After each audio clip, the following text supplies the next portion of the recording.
Saudara-saudara kekasih dalam Tuhan Yesus, puji Tuhan kita bertemu lagi di dalam acara Renungan Harian Gereja Persekutuan Kristen Pangkal Pinang. Mari saudara sekalian kita berdoa lebih dahulu sebelum kita bersama-sama merenungkan firman Tuhan ini.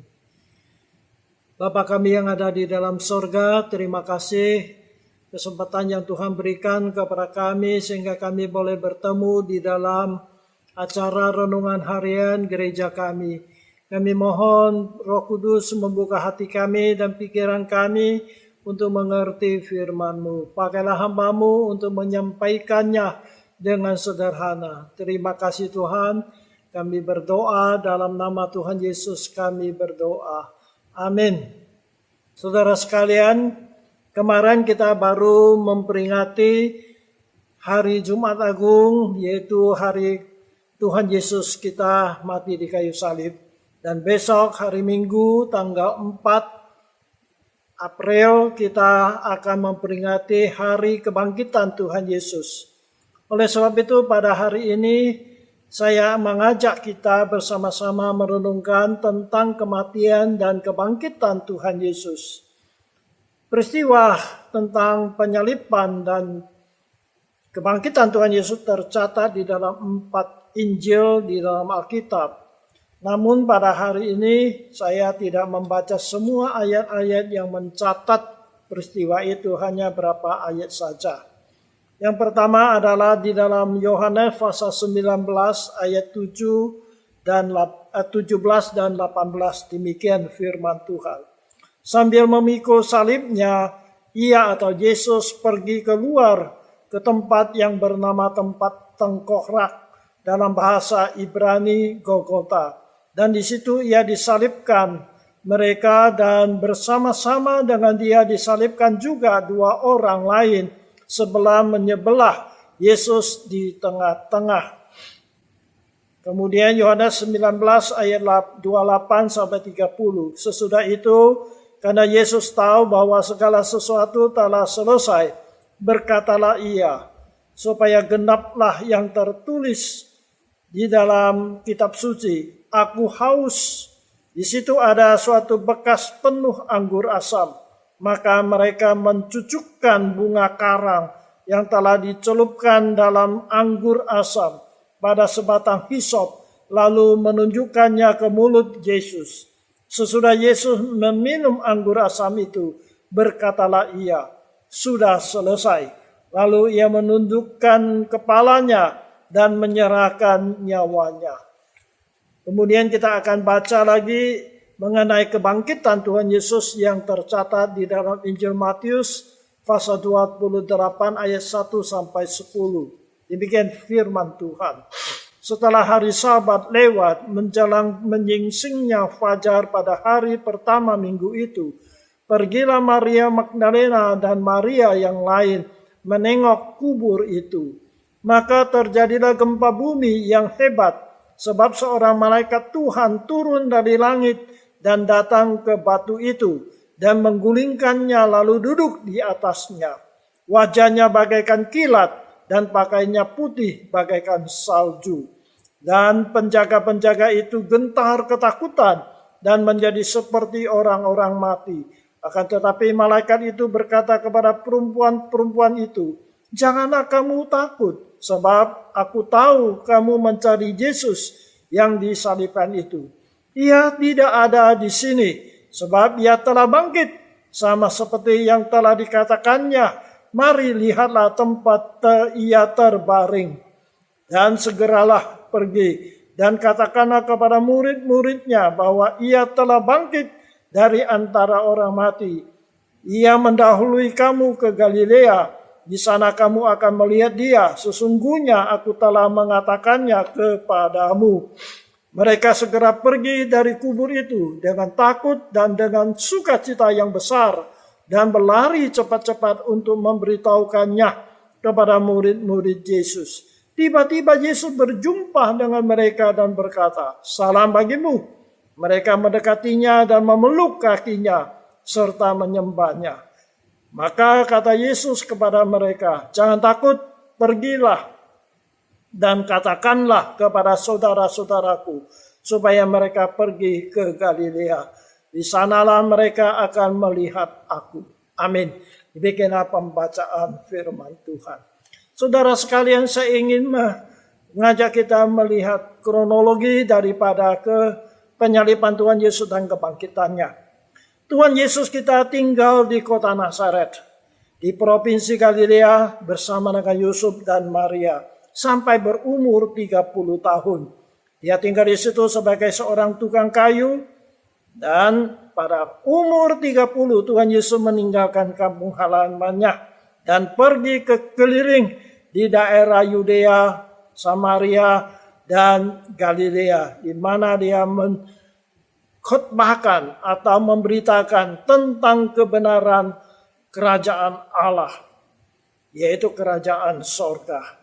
Dan saudara sekalian, dia juga melakukan banyak mujizat, ada tanda-tanda ajaib. Antara lain adalah menyembuhkan orang sakit, mengusir setan, membangkitkan orang mati, dan sebagainya. Nah, saudara sekalian, dan Tuhan Yesus juga memilih 12 orang sebagai muridnya atau rasulnya. Dan karena mujizat-mujizat, tanda ajaib yang dilakukan oleh Tuhan Yesus dengan ajaran-ajarannya, sehingga banyak menjadi pengikut Yesus pada waktu itu.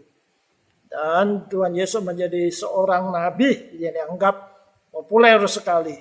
Tetapi saudara sekalian, hal ini menimbulkan rasa cemburu, kedengkian daripada pemimpin agama orang Yahudi dan pemimpin masyarakat orang Yahudi, karena mereka merasa tersaingi, sehingga mereka berusaha untuk menyingkirkan Tuhan Yesus. Mereka selalu mencari kesalahan-kesalahan Tuhan Yesus, tapi tidak pernah mereka mendapati kesalahan Tuhan Yesus. Saudara sekalian, kemudian ada seorang murid Tuhan Yesus, yaitu Yudas Iskariot. Dia bersekongkol dengan musuh-musuh Tuhan Yesus itu. Dan dia berjanji akan menyerahkan Yesus kepada mereka. Dan mereka berjanji memberi dia 30 keping perak. Saudara sekalian, pada malam Paskah yang terakhir, ketika Tuhan Yesus bersama dengan murid-muridnya mengadakan pesta Paskah, sesudah selesai mereka makan pesta Paskah itu, mereka pergi ke Taman Getsemani yang dekat Yerusalem. Mereka di sana berdoa sudah tengah malam. Nah, pada waktu itulah Yudas Iskariot membawa pengawal-pengawal imam-imam besar untuk menangkap Yesus. Saudara sekalian, ketika Yesus ditangkap, murid-muridnya lari semuanya meninggalkan Yesus. Yesus ditangkap, lalu dibawa ke sidang pengadilan di Yerusalem. Saudara sekalian, pemimpin-pemimpin orang Yahudi, yaitu imam-imam besar dan ahli-ahli Taurat, malam itu juga mereka mengadili Tuhan Yesus. Sebenarnya hal itu tidak boleh, tetapi karena mereka ingin menyingkirkan Yesus dengan secepatnya, maka malam itu juga Yesus diadili dengan tuduhan bahwa Yesus menyebut dirinya adalah anak Allah.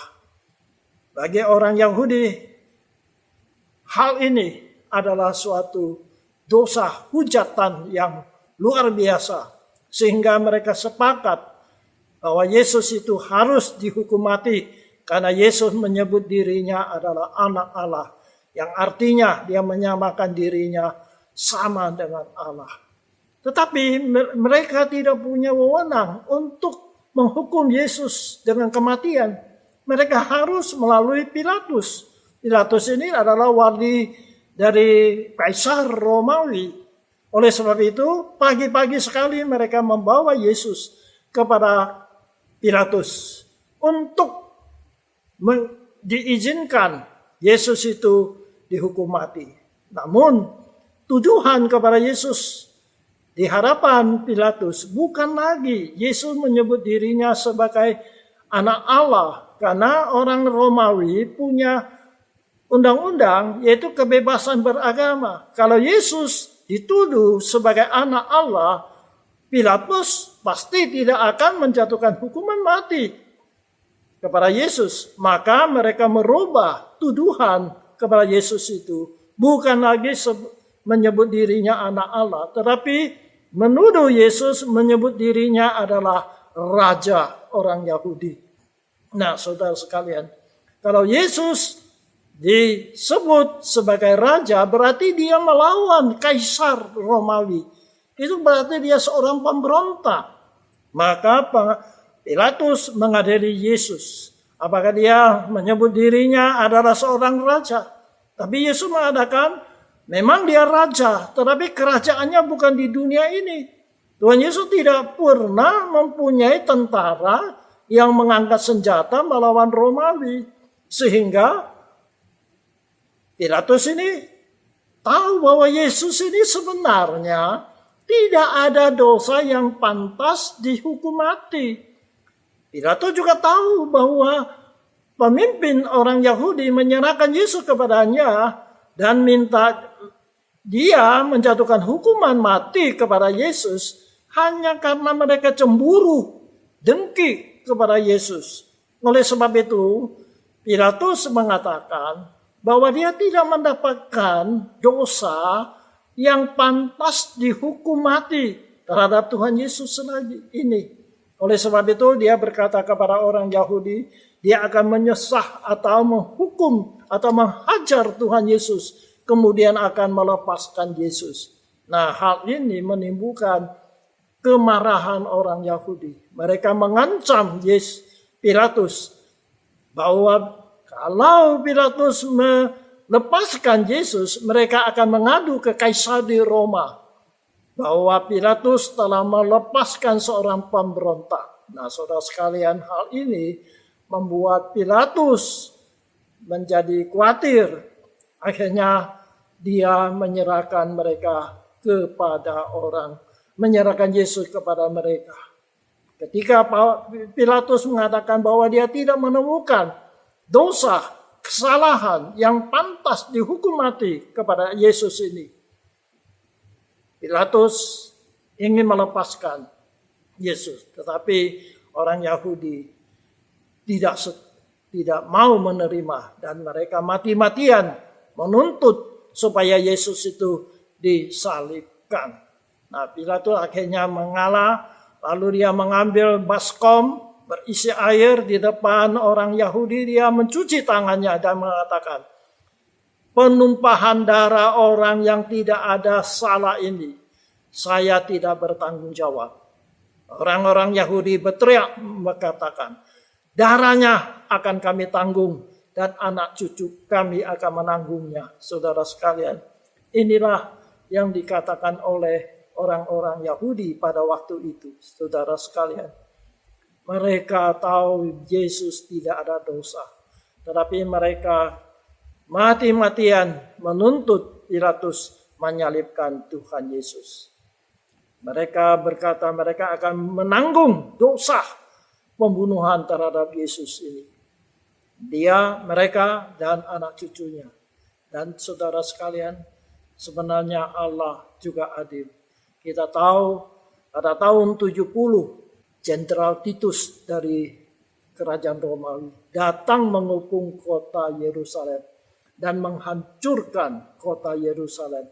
Baik Allah dibakar habis dan mereka ditawan, banyak yang dibunuh. Itulah dosa mereka.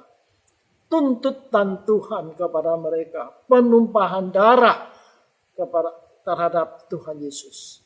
Tuhan adalah Tuhan yang adil. Nah, saudara sekalian, sesudah Pilatus menjatuhkan hukuman mati kepada Tuhan Yesus, maka Yesus diserahkan kepada prajurit-prajurit Romawi. Mereka mengolok-olok Tuhan Yesus. Mereka memakaikan jubah ungu kepada Yesus. Jubah ungu itu lambang raja. Dan kemudian mereka membuat mahkota dari duri, lalu dipakaikan di atas kepala Tuhan Yesus untuk menghina, mengolok-olok Tuhan Yesus. Mereka memukul Yesus, mencemeti Yesus, menampar Yesus, meninju Yesus. Mereka mengolok-olok Tuhan Yesus.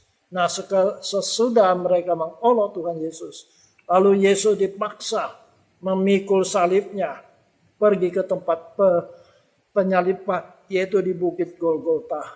Nah, saudara sekalian, karena Tuhan Yesus sudah sangat-sangat letih, ya, sepanjang malam dia disiksa, dicemeti, badannya sudah penuh dengan darah, kepalanya juga penuh dengan darah karena mahkota duri itu menusuk ke kulit-kulit kepalanya sehingga wajahnya penuh dengan darah.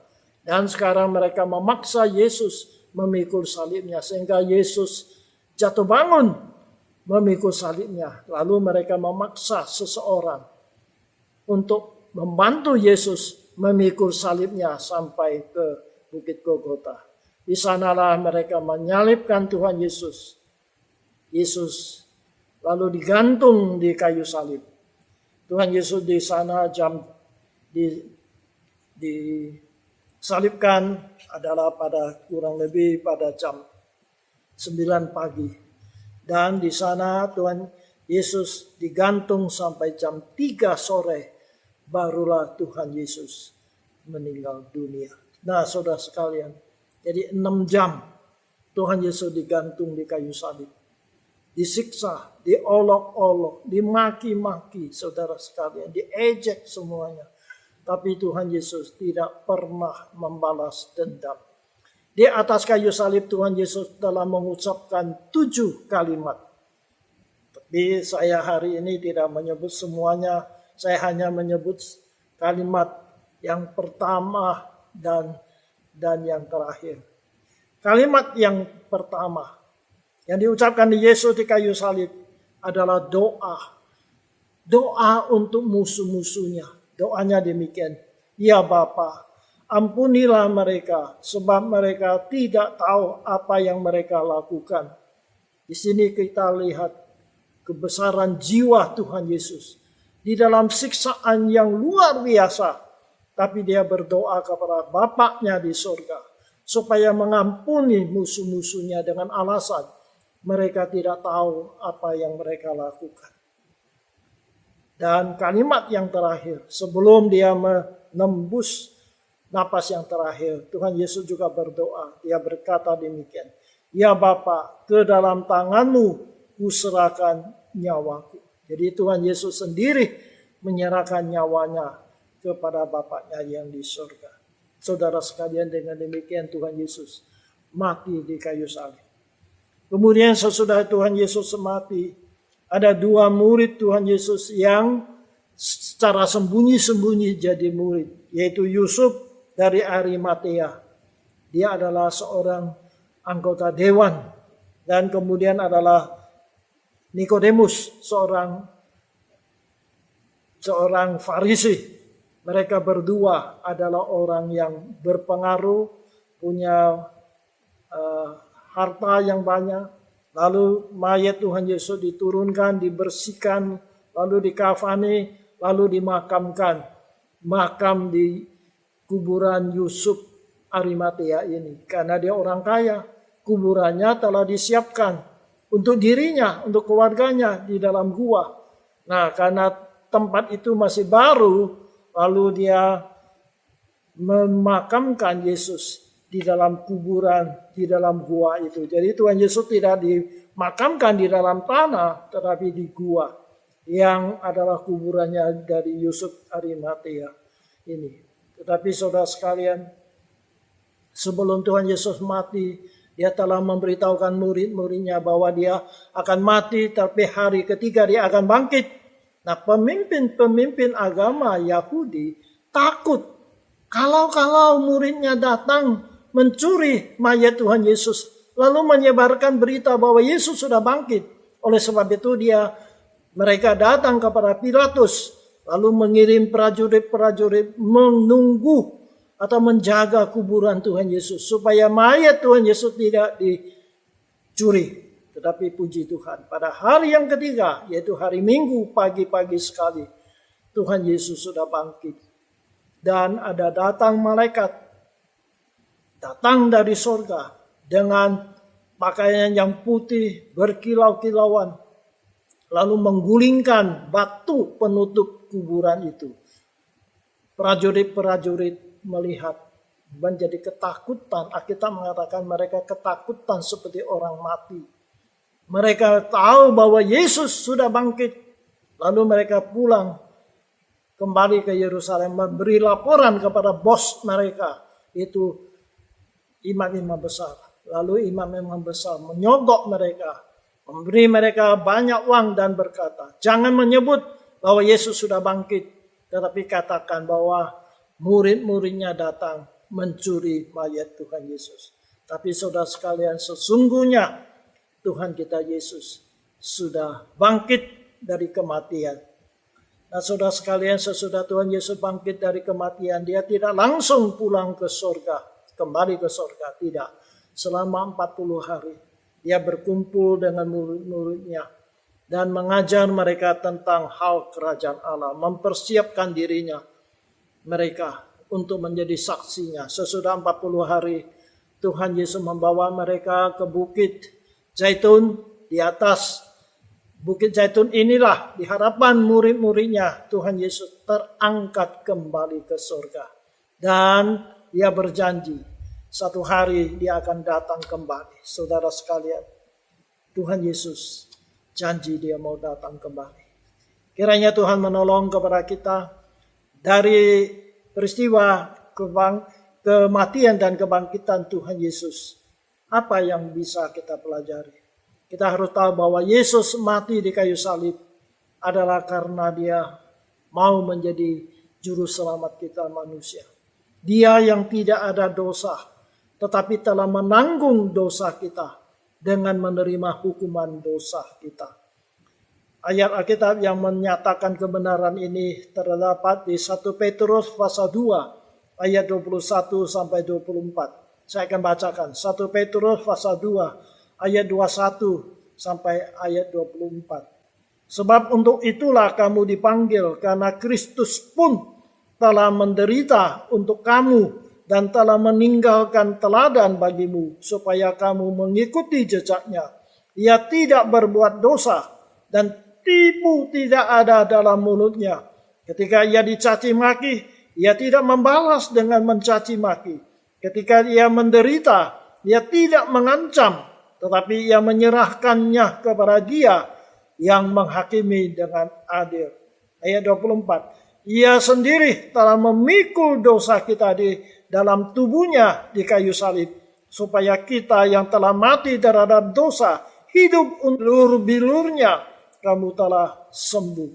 Puji Tuhan, Yesus mati di kayu salib adalah untuk menanggung dosa kita, supaya kita mendapat hidup kekal di dalam Yesus Kristus. Yang kedua, Yesus mau mati untuk kita karena dia mengasihi kita, membuka jalan keselamatan bagi kita. Saudara sekalian, jadi Yesus mati untuk kita karena dia mengasihi kita. Ayat Alkitab yang menyatakan ini di dalam Roma pasal 5 ayat 6 sampai 8. Roma pasal 5 ayat 6 sampai 8 berkata demikian. Karena waktu kita masih lemah, Kristus telah mati untuk kita orang-orang durhaka pada waktu yang ditentukan oleh Allah. Sebab tidak mudah seorang mau mati untuk orang yang benar, tetapi mungkin untuk orang yang baik ada yang berani mati. Akan tetapi Allah menunjukkan kasih-Nya kepada kita, karena Kristus telah mati untuk kita ketika kita masih berdosa. Kita masih berdosa. Tuhan Yesus mau mati untuk kita. Itulah kasih Tuhan kepada kita, luar biasa. Dan saudara sekalian, yang ketiga, kebangkitannya membuktikan Yesus adalah Allah, penguasa langit dan bumi. Pada suatu hari nanti Dia akan datang kembali. Puji Tuhan, saudara sekalian, Tuhan Yesus sekarang ada di sorga, tetapi Dia janji akan datang kembali. Wahyu pasal 1 ayat 7 berkata demikian. Wahyu pasal 1 ayat 7. Lihatlah, Ia datang dengan awan-awan, dan setiap mata akan melihat dia, juga mereka yang telah menikam dia, dan semua bangsa di bumi akan meratapi dia. Ya amin. Saudara sekalian, Tuhan Yesus sekarang juru selamat kita. Siapa yang percaya kepada dia mendapat pengampunan dosa. Tetapi pada waktu Tuhan Yesus datang ke dunia kedua kali, yaitu pada akhir zaman, Yesus datang akan sebagai hakim untuk mengadili semua manusia di dalam dunia. Kiranya Tuhan menolong. Sekarang adalah zaman anugerah. Tuhan menerima setiap orang yang mau bertobat, percaya kepada dia. Tapi kalau kita mengeraskan hati, Tuhan Yesus datang kedua kalinya. Tidak ada kesempatan lagi untuk bertobat. Karena dia datang pada waktu itu sebagai hakim yang akan mengadili dia. Mengadili manusia. Oleh sebab itu kiranya Tuhan menolong kepada kita. Mumpung sekarang masih ada kesempatan. Kita datang percaya kepada dia. Amin. Mari kita berdoa. Terima kasih ya Tuhan. Engkau datang ke dunia menjadi manusia. Engkau hidup dalam dunia sebagai manusia. Karena engkau mau mati untuk kami di kayu salib. Mencurahkan darah untuk menebus dosa kami. Kami bersyukur kepada engkau. Sewaktu kami berdosa, engkau mengasihi kami. Mati untuk kami di kayu salib. Tetapi kami bersyukur pada hari yang ketiga engkau bangkit kembali. Membuktikan bahwa engkau adalah Allah yang telah menjadi manusia. Kami bersyukur sekarang engkau ada di sorga. Dan engkau pada satu hari engkau akan datang kembali untuk menjemput kami. Dan akan mengadili semua manusia di dalam dunia ini. Tuhan terima kasih. Kuatkan iman kami supaya kami tetap setia kepada engkau. Ya Tuhan, pada zaman engkau hidup dalam dunia, banyak orang yang memusuhi engkau, membenci engkau. Pada hari ini juga banyak orang yang membenci engkau, memusuhi pengikut-pengikut engkau. Tetapi kami percaya Tuhan, engkau melindungi kami. Terima kasih Tuhan. Kuatkan iman kami, tetap setia kepada engkau. Dalam nama Yesus kami berdoa.